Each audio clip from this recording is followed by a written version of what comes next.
So, what do I believe, or how would I define myself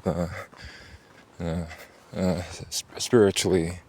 What is my spiritual, religious, metaphysical orientation? So, historically, I've lent towards very much what I would call a Gnostic or Buddhist sort of understanding of things. By that I mean had a very pessimistic outlook. I've looked upon the world and seen it as something containing, or if not merely containing, but being entirely constituted of error. It's an imperfection, to say the least. And that salvation is to be found in detaching oneself and extricating oneself from the things of this world. So obviously in Buddhism, this is it's referred to as the nirvana, this state. Gnosticism, one accomplishes this through attaining gnosis. It's a bit ambiguous as to what gnosis in fact actually is, or how in fact one attains it. Different ideas about what that in fact entails. And I'm not quite sure I exactly ever understood myself when it was that I was sort of aligning myself more so with these beliefs, these perspectives. But nonetheless, I was sort of steadfast in this resolve to, on the one hand, regard the world as something contemptible and beneath me, and on the other, to endeavor to extricate myself from it. Now,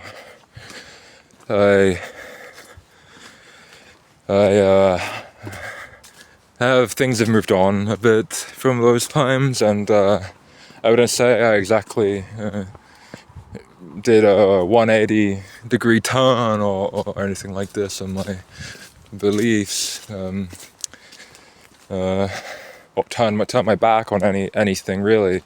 I would say what in fact happened is that I grew, I imbued these perspectives with more nuance, which is an interesting thing, because when I was in these immersed in these Gnostic Buddhist ideals, I was also an antinatalist, and well, I don't know how much you know about antinatalism, but it's a very common thing for one to hear within antinatalist circles that the philosophy of antinatalism is the terminus, if you will, of all philosophy. It's the final and absolute conclusion that the wise, the truly wise, can arrive upon. That life is better to not have been, and it's best to not have been. That's the most concise way of putting it. And I myself also subscribe to this idea, and furthermore to the idea that it was in fact the end point of all philosophy. There wasn't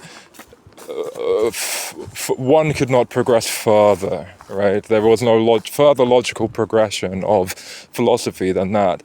One could maybe backtrack, but such would be a falling back into a kind of delusion, right? It wouldn't be an advancement of anything, and I believe this. Well, anyway, somehow or other, I guess I wasn't satisfied with that, and because I've such is my constitution that I'm always looking to grow and evolve and pick apart whatever it is that I'm believing, question it, play devil's advocate and so on. And through doing this, I added more nuance to my worldview, and now at a point wherein I see that, how to put it, so I'll say it like this. I think typically when people talk about Gnosticism, colloquially, there's a misunderstanding about what it actually is, oversimplification of what it is, and that understanding, that oversimplification in my mind goes something like this. So the world is an error, right? Or it's a false world we live in, created by a being that is not in fact actually God. Generally it's this being is created with Jehovah, the God of the Old Testament, the God of the Jews, or the devil, Satan. They are one and the same being in this conception of Gnosticism. And basically, we as human beings, we contain divine spark within us. Which comes from the monad, or the true God, or the God beyond God, and we are sort of imprisoned within this false world of matter, this fallen false world of matter, and it is incumbent upon us to attain this saving gnosis, whatever in fact that may be, and in doing so, escape from this world, escape from the cycle of reincarnation, in fact, that most people believe in. This conception of Gnosticism is unfolding. And we leave this cycle, of imprisonment, and return back to our true spiritual home, which is being a part of, embodied within this monad, this one true God that is not of this world. Now, that is something to that effect of, in my new understanding, is a part of what Gnosticism is, but it's an oversimplification. And a large part of the oversimplification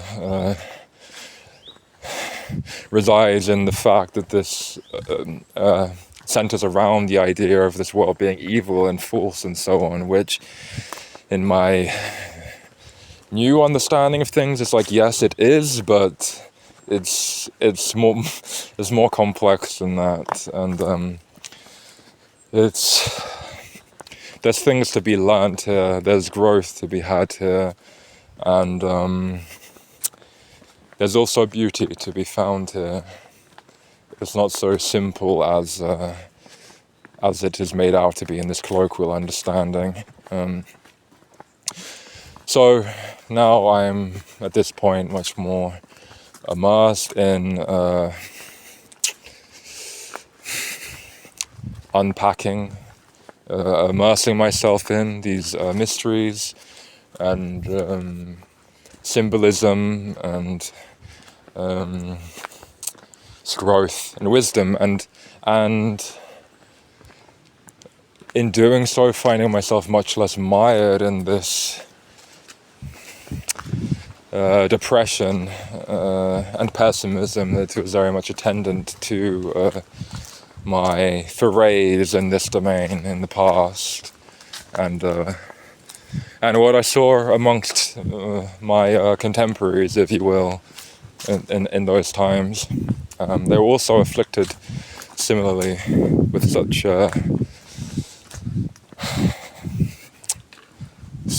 how to put it, blackness of thought, of being, and in my view, I think that's wholly antithetical to the Gnostic enterprise itself. I think it's more about embodying a spirit of love and joy, and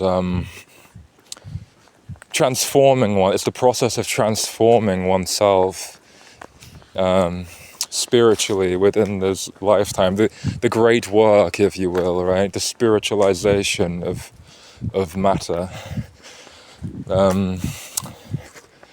So yeah, that's sort of where I'm at right now. Sorry if that's a bit rambly, but yeah, I just wanted to get it out like this.